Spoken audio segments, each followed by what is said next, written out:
C'est pour ça que de plus en plus, bien aimés dans le Seigneur, dans les temps de la fin, l'église véritable, elle sera cachée. Comme au temps de Jézabel, les véritables prophètes étaient dans les grottes. C'est pour ça ceux qui partiront à l'enlèvement de l'église, ce sera ceux qui seront dans les coulisses et qui seront en train de se préparer pour le grand retour du Maître. C'est pour ça que Jésus veut te sanctifier. Laisse Jésus te laver par les eaux de sa parole. Que le Père des Esprits soit glorifié pour cette nouvelle audio. Nous lui rendons honneur et grâce et nous disons merci au Seigneur pour le souffle de vie qu'il nous donne. Nous lui disons également merci pour sa parole qui nous garde, qui nous enseigne et qui nous donne de pouvoir marcher conformément à sa volonté. Voilà mes bien-aimés dans le Seigneur, aujourd'hui on va parler d'un sujet, mes bien-aimés dans le Seigneur, c'est sur les chrétiens indépendants. Alors qu'est-ce que j'entends par chrétien indépendant? Donc cet audio fait suite à l'audio précédent où nous avons parlé du désordre dans les assemblées qui se rassemblent dans les maisons. Il faut savoir, mes bien-aimés dans le Seigneur, que nous sommes dans une génération, nous sommes dans une société aujourd'hui où la liberté, justement, est prônée et l'indépendance, surtout. C'est-à-dire que nous sommes dans une génération où la liberté est prônée, c'est-à-dire que l'on vit pour soi-même. Il y a même une expression qui dira « chacun pour soi et Dieu pour tous ». Cette expression n'a aucun fondement biblique, mes bien-aimés dans le Seigneur. C'est un peu dans le même état d'esprit où Caïn était, lorsque le Seigneur va lui poser la question où est ton frère? Il va lui dire, où suis-je, le gardien de mon frère? On comprend que par cette réponse-là, effectivement, nous sommes gardiens des uns des autres. Et effectivement, dans la société, le moule sociétal dans lequel nous avons grandi, eh bien, nous avons été conditionnés, formatés à vivre chacun pour soi, à faire nos propres décisions, nos propres choix, sans pour autant, eh bien dans le Seigneur, le soumettre à la vie de la communauté. Et quand on fait partie, eh bien dans le Seigneur, en fait, d'une assemblée, quand on fait tout simplement partie du corps de Christ, qu'on est membre des uns des autres, alors on ne peut plus parler, bien aimé dans le Seigneur, d'indépendance, de faire ce que l'on veut, comme on veut, mais bien aimé dans le Seigneur. Et il est impératif qu'en tant qu'enfants de Dieu, nous puissions comprendre ces réalités spirituelles, qu'en tant qu'enfants de Dieu, nous ne faisons pas ce que nous voulons. Dans le livre de Galates chapitre 5, le verset 13, il est écrit « Frères, vous avez été appelés à la liberté, seulement ne faites pas de cette liberté un prétexte de vivre selon la chair. » Et l'un des problèmes majeurs aujourd'hui, mes bien-aimés dans le Seigneur, c'est que beaucoup de chrétiens vont dire « Je suis libre, j'ai été affranchi, je suis délivré. » Mais il faut savoir que la délivrance que le Seigneur nous a prodiguée, nous a donnée à la croix, ne nous donne pas le passe-droit de faire ce que nous voulons comme nous voulons, mes bien-aimés dans le Seigneur. Dans la maison de Dieu, il y a de l'ordre, mes bien-aimés dans le Seigneur, comme Paul pourrait le dire dans le livre de 1 Corinthiens chapitre 14, il dira que Dieu est le Dieu de l'ordre et non le Dieu du désordre. Nous sommes en train de poser les bases et vous allez voir dans la suite des choses ce que l'Esprit va nous communiquer par rapport justement aux chrétiens indépendants.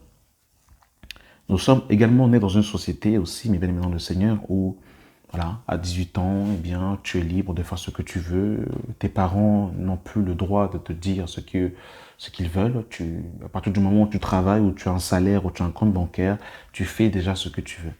Et le diable, pour détruire l'Église, qu'est-ce que le diable fait? Il détruit déjà le noyau dur qui est la famille. Et on voit aujourd'hui, avec le nombre de divorces, avec le nombre de familles qui sont dans le désordre, eh bien, malheureusement, beaucoup d'entre nous sommes nés dans le désordre, où il n'y avait pas déjà de base dans la famille, eh bien, cette discipline, où il n'y avait pas déjà dans la famille, dans un cadre familial que Dieu veut, parce que malheureusement, des fois, nos parents ne sont pas convertis, ou des fois, eh bien, beaucoup sont dans le système religieux, ne sont pas éclairés sur la parole véritable, donc ne nous transmettent pas les valeurs bibliques. Donc, beaucoup d'entre nous sortons de certaines familles où il n'y a déjà même pas, eh bien, ce respect à l'égard des parents. Il n'y a pas, je dirais, cette soumission à l'égard des parents. Et déjà, même dans la famille, eh bien, on est un peu comme un électron libre, on fait un peu ce que l'on veut, on ne rend pas compte à ses parents, on sort alors que l'on veut, on invite qui on veut à la maison, on va en week-end quand on veut aller, on va en vacances quand on veut aller. Euh, euh, si on disparaît pendant 2-3 semaines et on réapparaît après, nos parents n'ont pas de compte à nous rendre, on fait ce que l'on veut. Et surtout avec ces lois complètement impies qui régissent notre pays, eh bien, ça ne nous aide pas. 18 ans, tu fais ce que tu veux. 21 ans, tu es majeur. Tu peux aller voter, tu peux faire ce que tu veux. Et si tes parents ont le malheur de te gronder, de te mettre la fessée, eh bien, un numéro est déjà prêt pour toi et tu peux composer ce numéro pour que eh bien, l'État mette du scotch sur la bouche de tes parents afin qu'ils ne te disent rien. Donc on est, mais bien dans le Seigneur, déjà dans le désordre, on est déjà complètement détaché de l'autorité parentale, où on fait déjà ce que l'on veut, mais bien aimé dans le Seigneur. Donc il est tout à fait normal que quand on arrive dans l'église du Seigneur, si on n'est pas rééduqué par la parole, eh bien on va faire aussi ce que l'on veut. Nous sommes dans une génération, il faut le savoir, une génération rebelle, une génération où l'homme n'aime pas la loi, où l'homme n'aime pas se soumettre aux exigences du Seigneur, où le chrétien fait aujourd'hui un peu ce qu'il veut au nom de la marche par l'esprit. Et c'est l'un des problèmes majeurs. Et nous avons dit précédemment, mes bien-aimés dans le Seigneur, qu'à partir du moment où nous recevons l'esprit, à partir du moment où nous faisons partie du corps de Christ, nous ne pouvons pas faire ce que nous voulons et nous ne sommes pas indépendants, mais dépendants des uns des autres. Si je prends un simple exemple, mes bien-aimés dans le Seigneur, de la nature, mes yeux ne peuvent pas dire qu'ils n'ont pas besoin de mon cerveau. À partir du moment où mes yeux sont indépendants de mon cerveau, il y a un dysfonctionnement qui va se passer dans mon corps et je ne pourrai plus, mes bien-aimés dans le Seigneur, eh bien, voir correctement. Parce que pour que mes yeux puissent voir correctement, mes yeux ont besoin de mon cerveau. Ma langue ne peut pas dire qu'elle n'a pas besoin, mes bien-aimés dans le Seigneur, de l'estomac. Parce que ce que je fais rentrer dans ma bouche, effectivement, la bouche la reçoit premièrement, mais par la suite, eh bien, il y a tout un organisme qui va se déployer pour pouvoir faire, voilà, digérer, eh bien, tous les nutriments que j'aurais besoin. Donc la bouche ne peut pas dire aujourd'hui, je n'ai pas besoin, voilà, de l'estomac, je n'ai pas besoin de toutes ces parties, je ne peux pas dire cela. Les mains ne peuvent pas dire, bah, j'ai pas besoin des pieds. Parce que si les mains disent qu'ils n'ont pas besoin des pieds, comment puis-je pouvoir marcher? Les pieds ont besoin des mains, les mains ont besoin, comment dire, de tous les organes. En fait, tous les organes sont interconnectés entre eux. Malheureusement, aujourd'hui, dans la maison de Dieu, eh bien, chaque membre vit un peu sa vie de son côté, comme il veut, et il est indépendant, il est connecté, soi-disant, à l'esprit, et on ne peut rien dire à certaines personnes parce qu'ils sont dans l'église. Parce qu'ils sont, soi-disant, ils ont l'esprit du Seigneur. Et c'est ça, mes bien-aimés dans le Seigneur, le mal qui ronge. Dans 1 Corinthiens 12, le verset 14, il est écrit « Ainsi le corps n'est pas un seul membre, mais il est formé de plusieurs membres. Si le pied disait « Parce que je ne suis pas la main, je ne suis pas du corps », ne serait-il pas du corps pour cela? Si l'oreille disait « Parce que je ne suis pas un œil, je ne suis pas du corps », ne serait-il pas du corps pour cela? Si tout le corps était l'œil, où serait l'ouïe? S'ils étaient tous l'ouïe, où serait l'odorat? Maintenant, Dieu a placé chaque membre dans le corps comme il a pourvu. Si tous étaient un seul membre, où serait le corps? Maintenant donc, il y a plusieurs membres et un seul corps. L'œil ne peut pas dire à la main, je n'ai pas besoin de toi, ni la tête dire aux pieds, je n'ai pas besoin de toi. Mais bien plutôt, les membres du corps qui paraissent être les plus faibles sont nécessaires. Et ceux que nous estimons être le moins honorable du corps, nous les entourons d'un plus grand honneur. Donc, dans ce texte, mes bien-aimés dans le Seigneur, que nous venons de lire, nous voyons, mes bien-aimés dans le Seigneur, que chaque membre est utile et dépend l'un de l'autre. Or, malheureusement, aujourd'hui, ce que nous constatons, et on va rentrer dans le vif du sujet, dans les communautés, par exemple, les chrétiens font ce qu'ils veulent. Par exemple, Ils n'ont pas de compte à rendre les uns des autres. Un frère peut venir à l'assemblée. Une sœur peut venir à l'assemblée. Demain, elle décide de partir en vacances, qui n'est pas un problème en soi de partir en vacances. Mais la personne ne va prévenir personne. C'est-à-dire que ce sont les réseaux sociaux qui vont informer que la personne est en vacances, par exemple. Un frère peut venir dans une assemblée, du jour au lendemain, il ne vient plus, et il réapparaît 6 mois plus tard sans donner de compte à personne. Or, mes bien-aimés dans le Seigneur, dans l'église de Dieu, ce n'est pas ainsi. On ne peut pas vivre pour soi-même. Nous vivons les uns pour les autres, mes bien-aimés dans le Seigneur. On ne peut pas vivre pour soi-même. Parce que nous sommes dans une société où c'est chacun pour soi et Dieu pour tous. Donc, je peux prendre des décisions dans la communauté, dans l'assemblée, sans pouvoir prévenir, ou je dirais tout simplement, la Bible dit, user de prévenance réciproque. C'est-à-dire prévenir mon partenaire, prévenir mon frère, ma sœur, c'est un signe, et bien aimé dans le Seigneur, bien d'amour, de respect, de considération. Or, malheureusement, la considération dans l'Église de Dieu a totalement disparu aujourd'hui. Aujourd'hui, chacun fait ce qu'il veut. Je peux venir à l'assemblée au mois de janvier, je ne préviens pas, je disparais et j'apparais 3 mois, 4 mois après, comme si de rien n'était, je reviens. Et en plus de ça, je reviens zélé et je reviens, je ne fais même pas profil bas. Je reviens et je veux des responsabilités, je veux en fait être en avant. Et ça, mes bien-aimés dans le Seigneur, c'est le désordre, mes bien-aimés dans le Seigneur. En fait, mes bien-aimés dans le Seigneur, c'est la conséquence, mes bien-aimés dans le Seigneur, de la femme insoumise de Jézabel. C'est-à-dire que, mes bien-aimés dans le Seigneur, on ne fait pas ce que l'on veut dans l'assemblée. Pour vous donner un simple exemple, depuis maintenant, du moins au moment où je tourne cette audio, ça fait maintenant 5 ans que j'ouvre mes portes avec mon épouse où nous recevons l'église à la maison. Je ne peux pas, mes bien-aimés dans le Seigneur, du jour au lendemain, partir en vacances sans prévenir la communauté. Parce que nous avons, mon épouse et moi, dit que nous voulons recevoir l'assemblée à la maison. Et si demain nous partons en week-end, nous pouvons le faire bien évidemment. Mais si nous le faisons, nous devons prévenir la communauté pour que la communauté puisse pouvoir effectivement se disposer. Et même le fait de partir en vacances, la communauté peut aussi prier pour ton voyage, pour que ton voyage se passe bien. Parce qu'effectivement, l'aspect spirituel a totalement disparu. On a l'impression que voilà, on va voilà, on télécharge une application, on achète un billet, on part en voyage et voilà, en fait, on est tellement habitué par le confort de la vie qu'on oublie qu'effectivement, quand tu prends le train, quand tu prends les transports, quand tu prends la voiture, quand tu prends l'avion, un accident peut arriver. Et le fait de recommander aussi le voyage, un départ, pour que l'assemblée puisse pouvoir prier, mes bien-aimés dans le Seigneur, eh bien, mes bien-aimés dans le Seigneur, tout cela peut aussi faire en sorte à ce que mon voyage se passe bien. Mais on fait des voyages, on ne prévient personne, on se marie, l'assemblée n'est pas tenue informée. Alors, quand je parle de mariage, vous allez comprendre la pensée.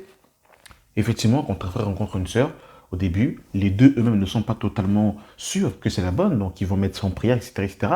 Une fois que le frère et la sœur savent que voilà, il y a un projet concret qui est en train de se concrétiser, eh bien, on va voir les responsables de l'assemblée ou alors en fait des personnes matures pour pouvoir exposer afin que les personnes puissent pouvoir prier.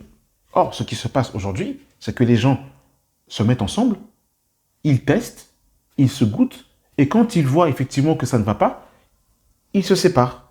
Et après, ce sont des scandales qui sortent. Ah finalement, c'était pas lui, il n'était pas bien. Mais en fait, en gros, tu as prévenu qui?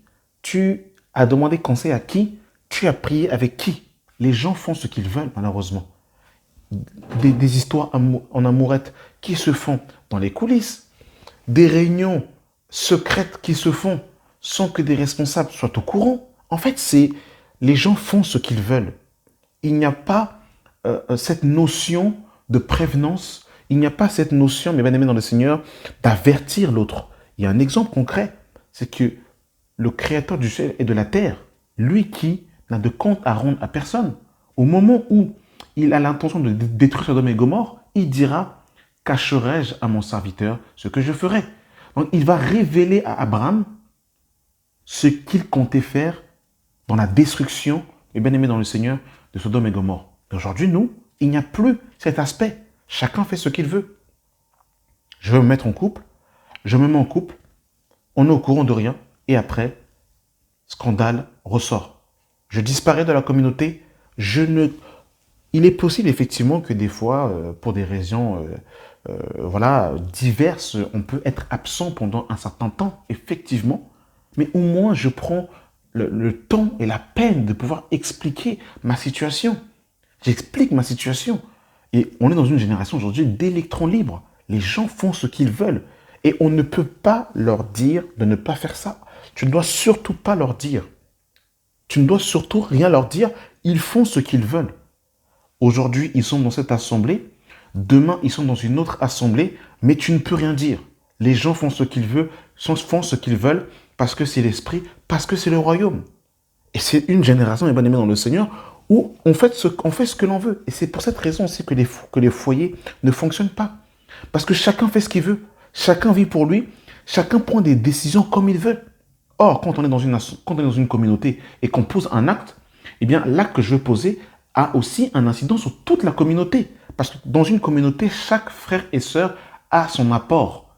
Chaque frère et sœur a son importance. Donc, quand une pièce manque, forcément, ça a aussi un impact sur le fonctionnement, le déroulé de l'assemblée. Je viens en retard, je ne préviens pas, je fais comme je veux, je suis absent, je ne préviens pas. Tout ça, mes bien-aimés dans le Seigneur, en fait, c'est vraiment l'esprit de, de l'indépendance. On est véritablement indépendant, on fait ce qu'on veut. On n'a de compte à rendre à personne. Je ne me rassemble pas, je suis avec le Seigneur sur la montagne. Ça, c'est quel verset? Vraiment, je vous en supplie, montrez-moi dans la Bible où avez-vous vu dans l'église primitive où les chrétiens agissaient de cette manière, où les chrétiens disparaissaient, ils se retrouvaient seuls sur la montagne et ils priaient. Ne prenons pas l'exemple, du Seigneur, en fait, qui se retirait sur la montagne. Jésus lui-même, et bien aimé dans le Seigneur, était en communauté. Jésus lui-même, le maître que nous suivons, était en communauté, il était avec les 12. Nous sommes plus sages, plus spirituels que le Seigneur et nous marchons seuls. Au nom de la marche par l'Esprit. Je n'arrive pas à comprendre cela. Paul était toujours accompagné de ses compagnons de service et dans la communion fraternelle. Le seul moment où Paul était seul, c'est quand il était en prison, c'est quand il était isolé. Mais Paul était toujours accompagné. Moi, j'aimerais vraiment qu'on me montre, selon les Écritures, cette mode-là où en fait on se permet de rester 6 mois sans communion fraternelle, on reste seul. Et d'ailleurs, l'auteur aux Hébreux le dira, n'abandonnons pas nos assemblées comme c'est la coutume de quelques-uns. En fait, on est indépendant, on fait ce que l'on veut. On fait ce qu'on veut. On a de compte à rendre à personne. Et on ne peut pas nous faire une reprimande. On n'a pas le droit de nous dire, il ne faut pas faire comme ça. On fait ce que l'on veut. Ça, mes bien-aimés dans le Seigneur, en fait, cet esprit d'indépendance n'est pas biblique. N'est pas biblique. Et en fait, nous sommes dans une génération où on n'aime plus l'ordre.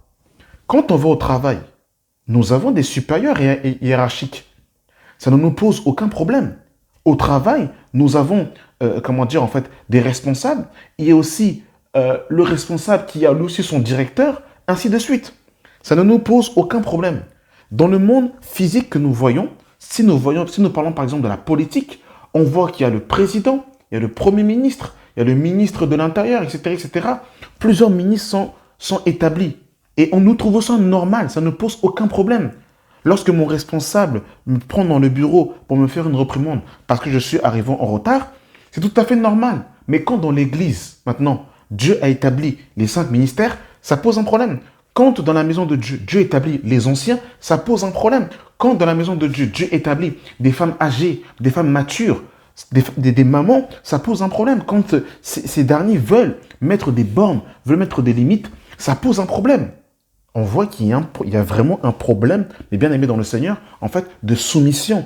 C'est l'orgueil qui tient notre cœur et on marche comme l'on veut. Et ça, c'est pas l'église du Seigneur. L'église du Seigneur ne fonctionne pas comme ça. Donc, vous vous rendez compte dans quel monde aujourd'hui on vit? C'est comme ça que les gens vivent. Ils font ce qu'ils veulent.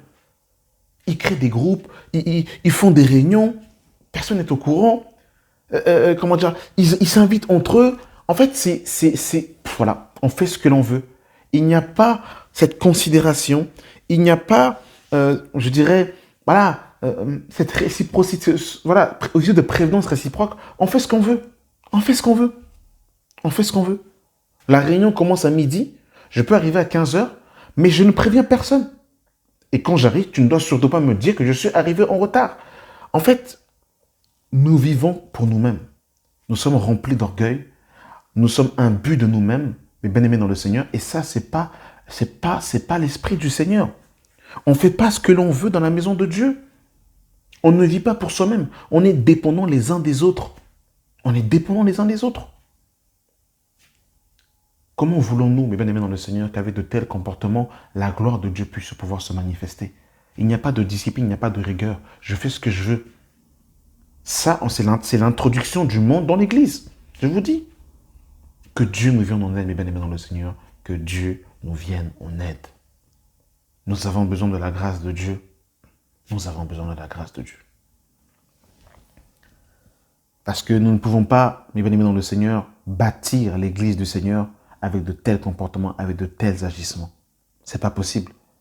Nous ne vivons pas pour nous-mêmes. On ne fait pas ce que l'on veut. On dépend les uns des autres. Et Dieu, quand Dieu crée Adam, Adam n'était pas indépendant. Adam était dépendant de Dieu. Quand Dieu crée Ève, Ève n'était pas indépendante. Ève dépendait d'Adam parce que Adam était son autorité. Quand des enfants viennent au monde, ils ne sont pas indépendants. Ils dépendent de leurs parents. Il n'y a pas, comment dire, en fait, on ne vient pas au monde étant électron libre. Ça n'existe pas.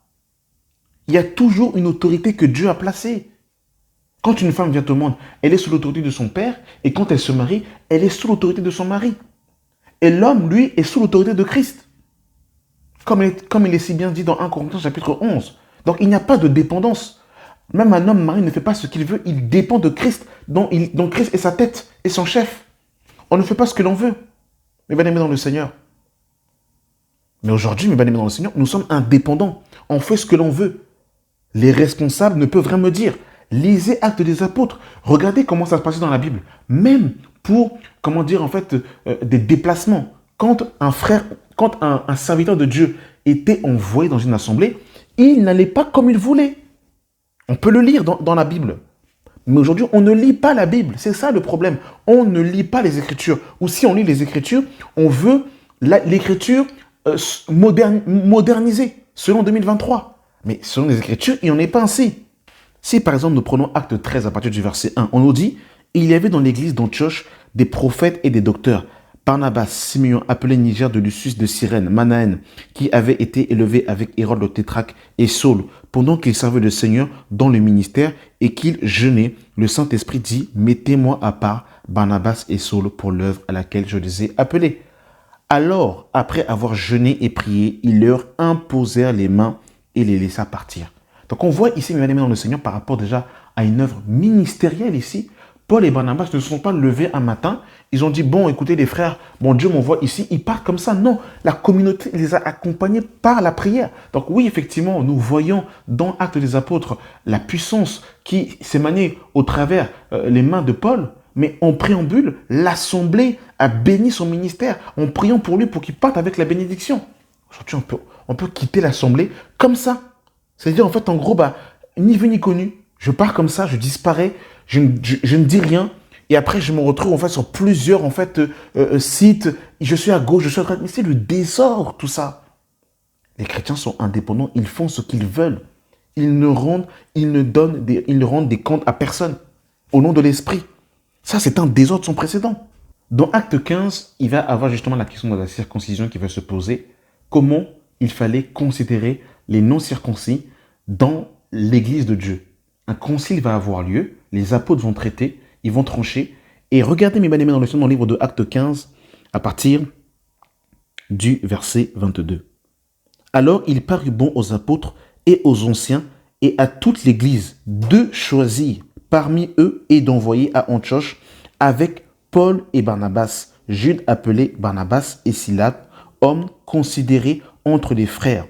Ils les chargèrent d'une lettre, ainsi conçus les apôtres et les anciens, et les frères aux frères d'entre les païens qui sont à Antioche en Syrie et en Sicile. Salut, ayant appris que quelques-hommes parmi vous, écoutez, hein, je relis le verset 23, les apôtres et les anciens, les frères et aux frères d'entre les païens qui sont à Antioche en Syrie et en Sicile, salut, ayant appris que quelques hommes partis chez nous auxquels nous n'avons donné aucun ordre.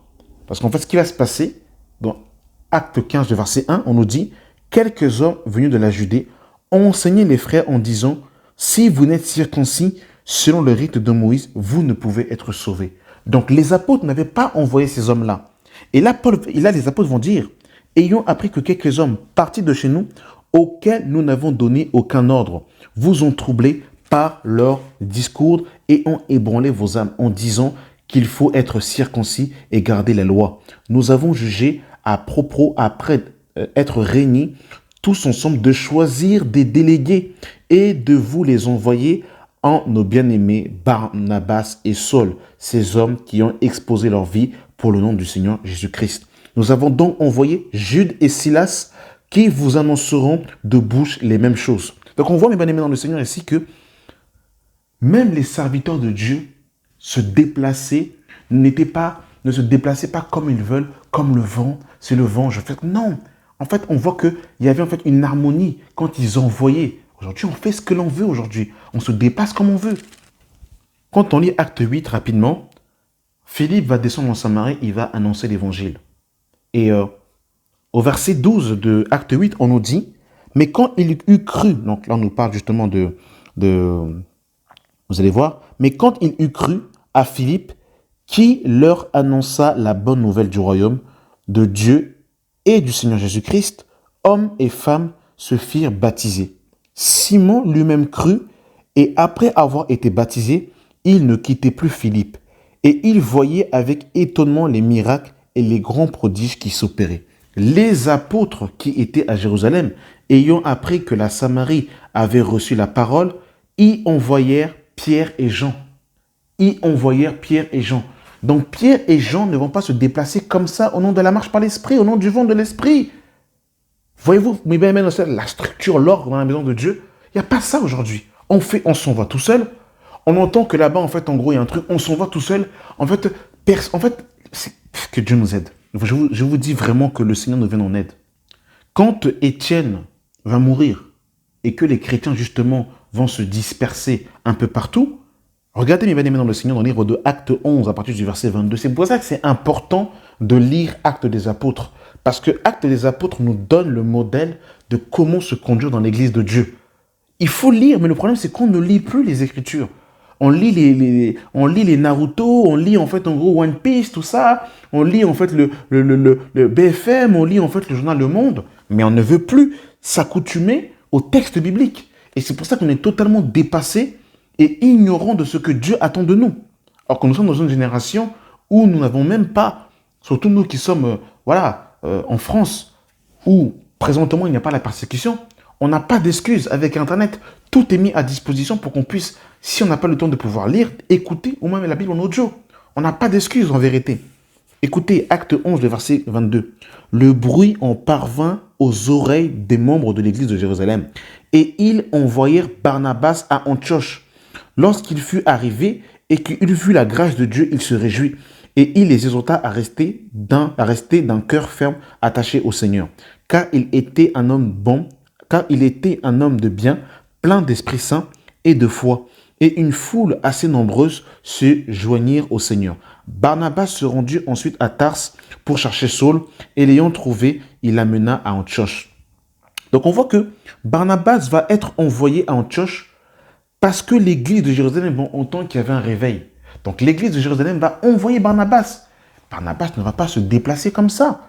Et là, on voit que quand Barnabas vient chercher Paul, on voit que ce même Paul, dans Galates 2 là-bas, va dire qu'il va aller rencontrer les colonnes, Jacques, Pierre et Jean. Et il va leur partager ce que le Seigneur lui avait communiqué. Et ils vont lui donner mal d'association afin de ne pas avoir couru en vain. Donc, vous avez vu l'ordre, bien aimé dans le Seigneur? Aujourd'hui, je vous dis, chacun travaille avec sa propre vision. Dieu m'a dit, il travaille de son côté, il fait ce qu'il veut, il donne des comptes, il rend des comptes à personne. Il n'y a que lui, que Dieu lui a parlé et Dieu ne parle pas aux autres. C'est pas ainsi que l'Église de Dieu fonctionne. Donc comment voulez-vous, mes bien-aimés dans le Seigneur, qu'aujourd'hui l'ordre se fasse? Parce que dans nos communautés, chacun fait ce qu'il veut. Il ne faut pas qu'il en soit ainsi. On ne fait pas ce que l'on veut. On n'est pas un électron libre comme ça. On se balade, advienne ce qui pourra. Je fais ce que je veux. J'interviens quand je veux. Non, mes bien-aimés dans le Seigneur. Que Dieu nous vienne en aide. Amen. Merci d'avoir pris le temps d'écouter cet audio et que la grâce et la paix soient avec vous au nom de Jésus. Amen.